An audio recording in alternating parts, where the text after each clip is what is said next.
Voy a grabar y compartir. Ya, entonces esta es la clase 7, según entiendo.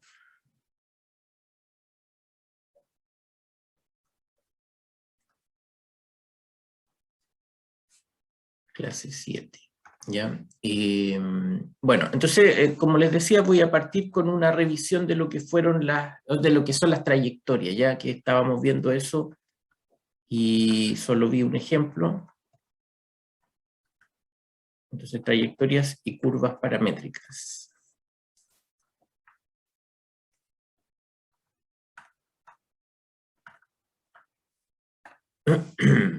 A ver, César, profe, en ningún momento nos veremos en la necesidad de graficar una función en R3, ¿verdad? Lo he intentado y no me sale. No, en realidad no. En realidad no, ¿ya? Y a mí tampoco me sale, pues, como ustedes han visto.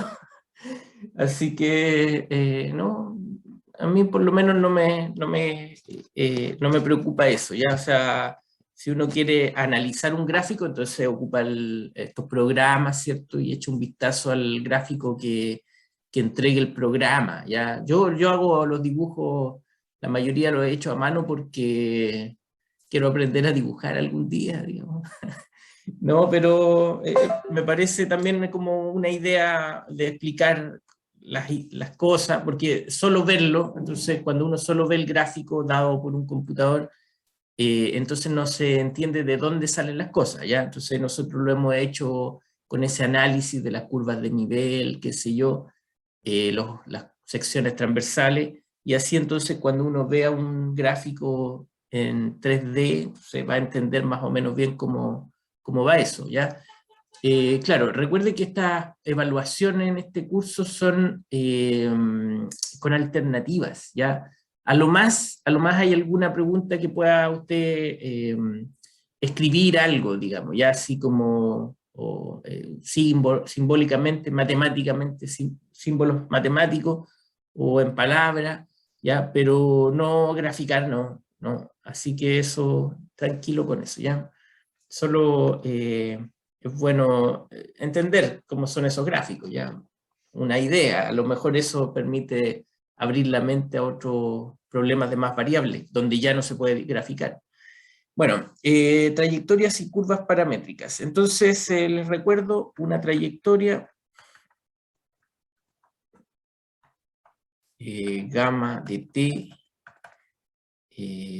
bueno, una trayectoria, a ver, perdón. Una trayectoria es una función,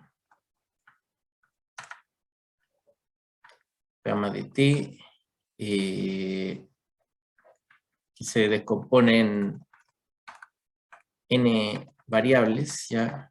Entonces, una función, digamos, que va desde algún intervalo de r en Rn, en R intervalo, voy a decir así, ¿no? Y intervalo. Y donde cada componente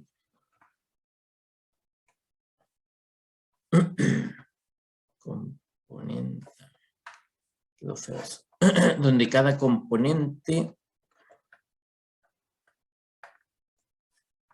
xj es una función que va desde i de r en r, ¿ya? Las componentes son funciones de una variable, ¿ya? Es una función continua.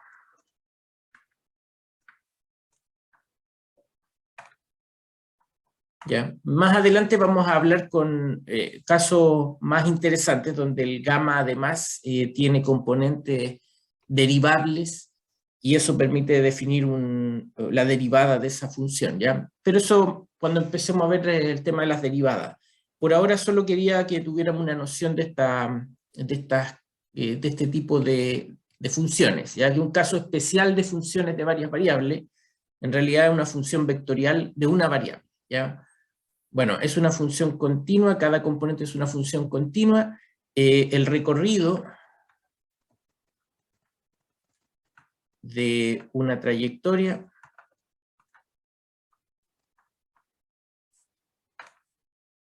es llamado curva paramétrica,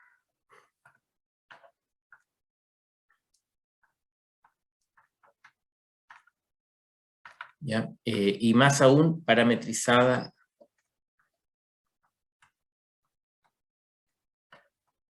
por gamma de t, ¿ya?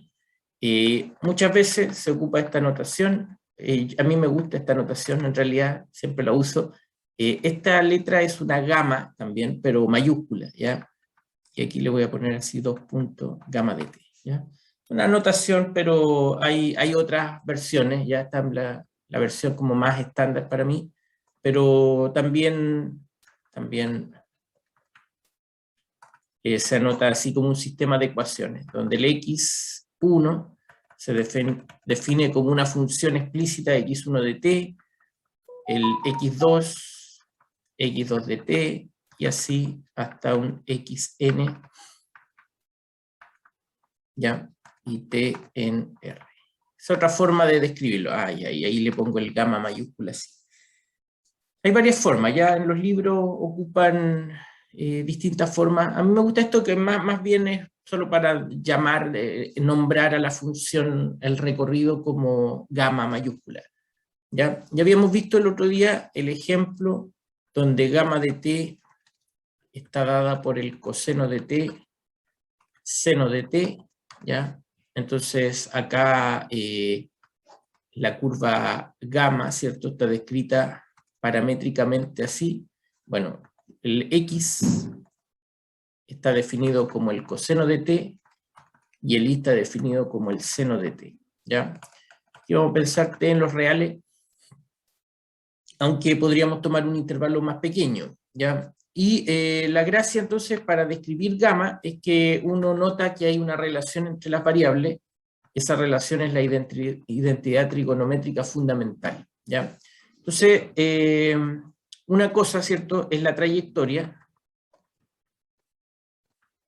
donde entendemos esto como el movimiento de algún objeto, en este caso en el plano, ¿ya? Hay movimiento. El t uno lo interpreta como el tiempo, y entonces cada instante tiene una posición dada por la función. Y en este caso esto es el recorrido, ¿cierto?, que es la curva paramétrica. Simplemente es un lugar geométrico.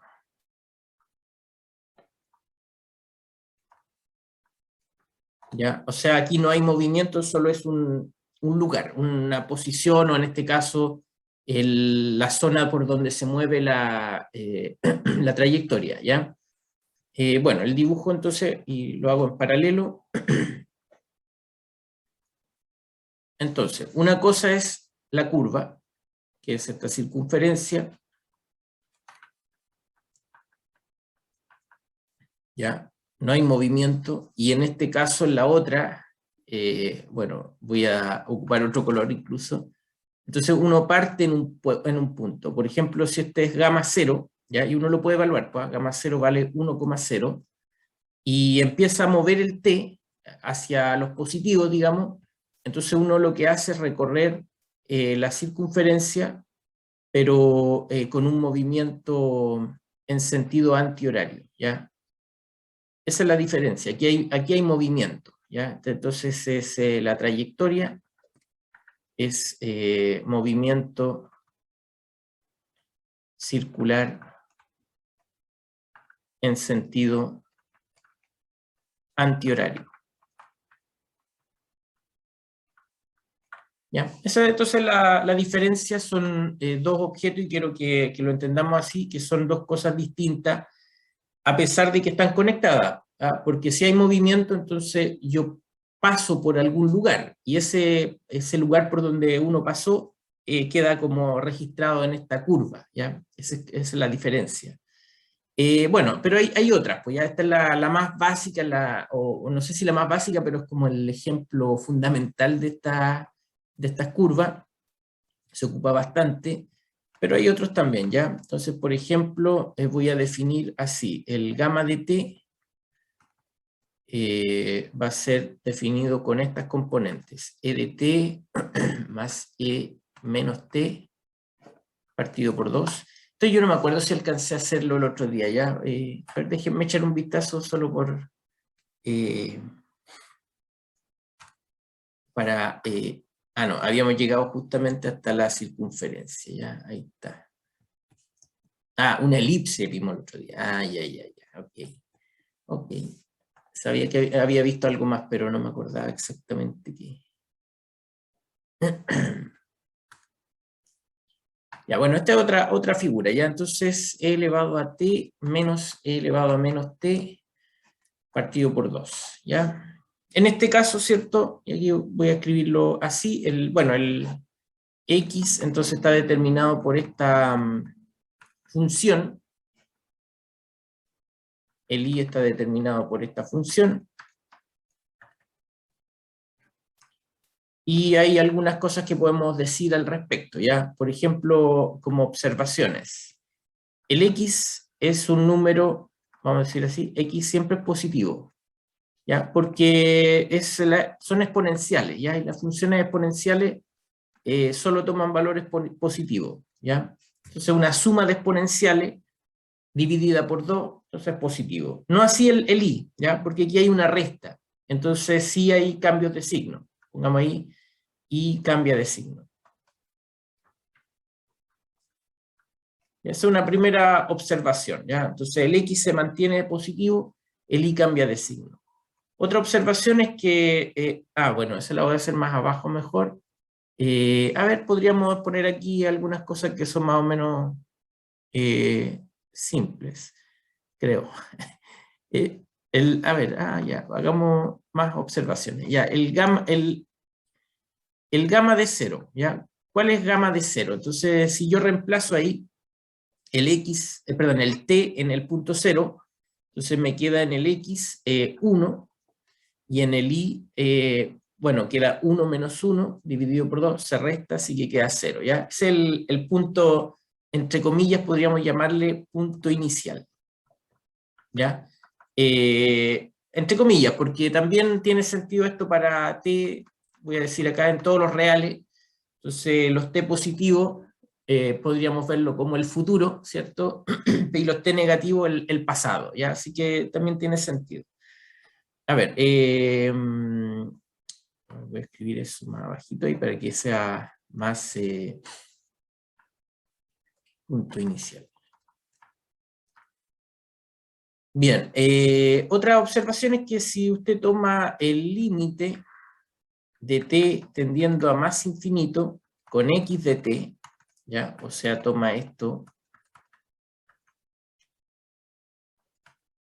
perdón, las exponenciales, ¿cierto? E elevado a t más c elevado a menos t partido por 2. Entonces, eso, cuando t tiene infinito, la exponencial de signo negativo se hace 0 y la otra tiende al infinito, así que esto simplemente se va a más infinito. Cuando t tiende a menos infinito, entonces aquí hay un tema de simetría, perdón, un tema de simetría, porque si bien ahora la exponencial e elevado a t tiende a 0, la otra tiende a infinito, así que todo ese límite también se va a más infinito, ¿ya? En ambos casos se va a infinito. Otra observación respecto al infinito es que el t tendiendo a más infinito con la función i, entonces nos queda así, más infinito, e elevado a t, menos e elevado a menos t, partido por 2, ¿ya? Aquí sí es más interesante porque, bueno, esta se va a 0, ¿cierto? Y esta tiende a más infinito, así que el resultado da más infinito. En cambio, cuando tiendo a menos infinito,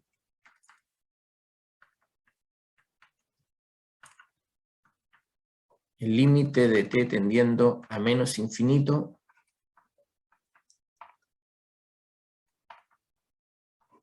bueno, hay un asunto similar al de arriba, porque esta se va a 0, esta se va a infinito, pero hay un cambio de signo, ¿ya? Entonces el resultado da menos infinito.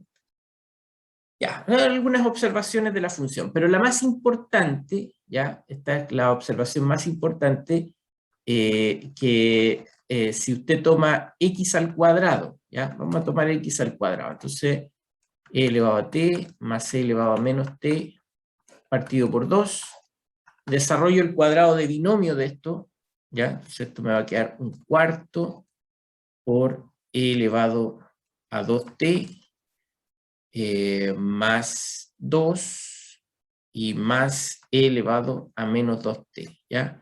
Es el cuadrado de x, ¿ya? Es un cuadrado de binomio, ¿cierto? Cuando tomo 2 por el e elevado a t por e elevado a menos t, se cancelan las exponenciales, así que queda el 2 solo ahí, ¿ya? Y los otros dos son los cuadrados de cada término. Bueno, hago lo mismo con el i de t, entonces e elevado a t menos e elevado a menos t, perdón, ya me faltó el cuadrado, y dividido por 2, y hago el mismo cálculo, entonces, bueno, queda así. La diferencia es que aquí este se hace menos 2, y así, ¿ya? La diferencia es porque aquí hay una resta y arriba una suma, ¿ya?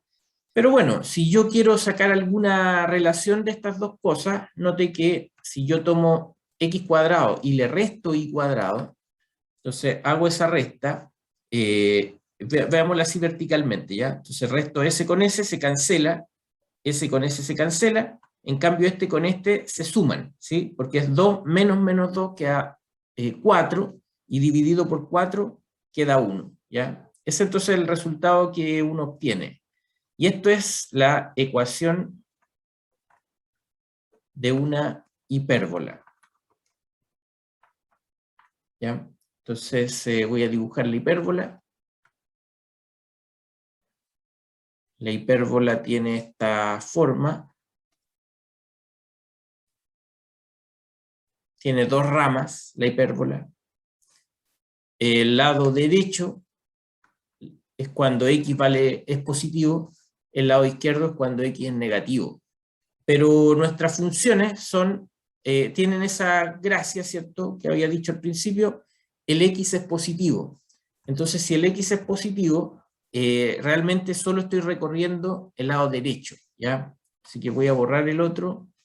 Bueno, voy a dejarlo ahí de todas maneras marcadito así con los puntos, porque también es parte de la hipérbola, solo que yo no la recorro esa parte, ¿ya? Yo recorro este lado, ¿ya? Esa es la ecuación, entonces x cuadrado menos y cuadrado igual a 1, pero con x positivo, ¿ya? El punto que está acá, entonces justamente es el punto 1,0, y el recorrido, entonces como dice acá los análisis que hicimos, pensemos en el i, que es más claro.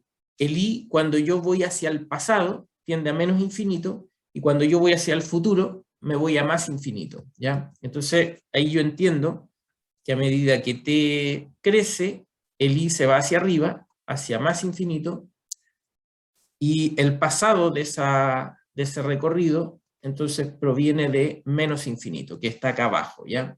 Entonces, como se entiende ahí la trayectoria, por supuesto la curva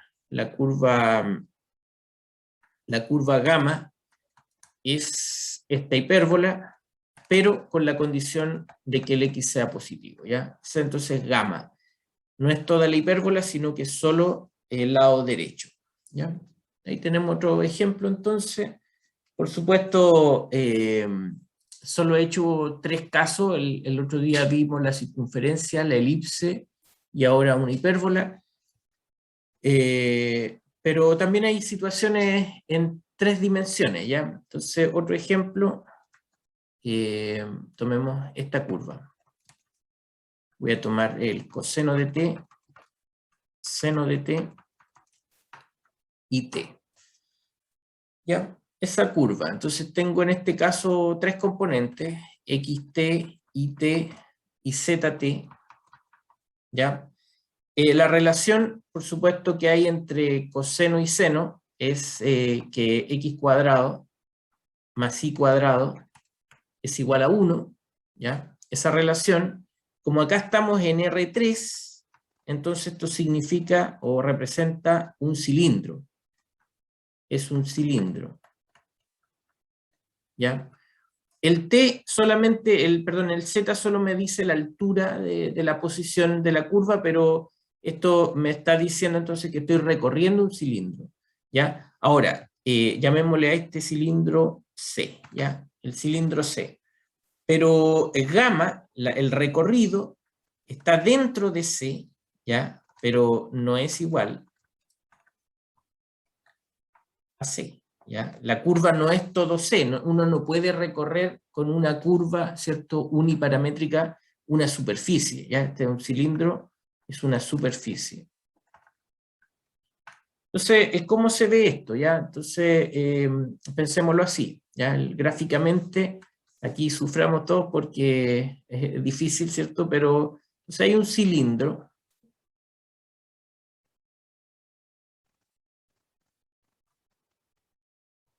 ¿ya? Es un cilindro, ¿ya? El cilindro es infinito, ¿va? Sigue hacia arriba y sigue hacia abajo, ¿ya? Bueno, ¿por qué eso es un cilindro, ¿cierto? Porque esta es la ecuación de una circunferencia, ¿cierto? Pero cuando yo estoy en el plano, ¿ya? O sea, si yo corto aquí en el plano z igual a 0, entonces yo veo esa circunferencia, ¿ya? Yo veo ahí la circunferencia. Pero como en la ecuación no aparece z, entonces eso me dice que en cualquier nivel que usted corte, usted va a ver una circunferencia, ¿ya? Y eso es un cilindro, entonces. La unión de todas esas circunferencias es un cilindro, ¿ya? Es entonces como se entiende la superficie, ¿ya? Solo estoy explicando la superficie. Entonces Z positivo, Z negativo, y así. Yo siempre veo circunferencia, el Z recorre libremente en todos sus valores, entonces esto es un cilindro, ¿ya? Entonces el que dibujé ahí es esa superficie C. Voy a dibujar otra cosa abajo, ¿ya? Porque ahora la curva, ¿cómo es la curva? Entonces, hago el cilindro de nuevo, y bueno, en la curva, ¿cierto? Es así, gamma de t, coseno de t, seno de t, t, ¿ya? Me quedó muy feo eso, muy junto, disculpen.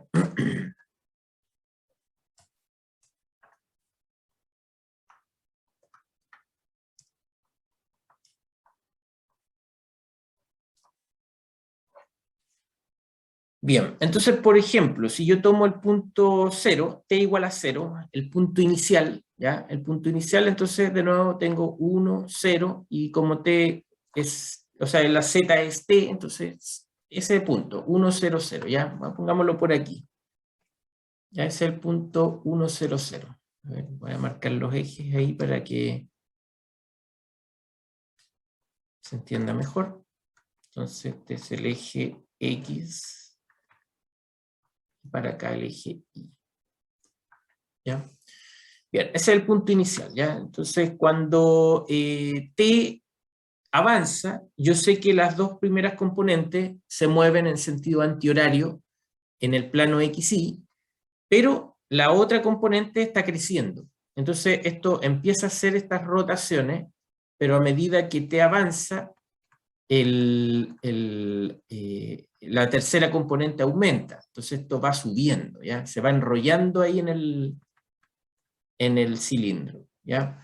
Bueno, por supuesto, hacia el pasado lo mismo. Si yo paso, la curva hace eso, ¿ya? Bueno, esa es la curva, ¿ya? Más o menos, ¿va? Ahí mi dibujo, por supuesto, no es muy bueno, pero algo así, ¿ya? Esa es la curva, la trayectoria, entonces, por supuesto, va así, va subiendo, y si es que uno lo mira desde Z positivo, hacia abajo, digamos, uno vería una rotación en sentido antihorario, ¿ya? En tercera dimensión hablar del sentido antihorario es más complicado, pero quiero decir que si usted está acá, es mirando hacia abajo, ya voy a poner ahí un ojo, un ojo, ¿ya? Y está mirando hacia abajo, ¿cierto? Entonces ahí ve un movimiento en sentido antihorario. Si yo miro desde abajo, veo al revés. Bueno, esa es entonces la idea, punto inicial. ¿Ya? Por supuesto, esa curva, la curva gamma, yo no la puedo escribir en términos de ecuación, ¿ya? Gamma no tiene una ecuación, o no tiene ecuación. Es más difícil describir una curva en el espacio, ya no como en el plano que sí pude encontrar ecuaciones, ¿ya? Pero tiene un nombre, ¿ya? Gamma se llama hélice. Gamma, voy a decirlo así, es una hélice.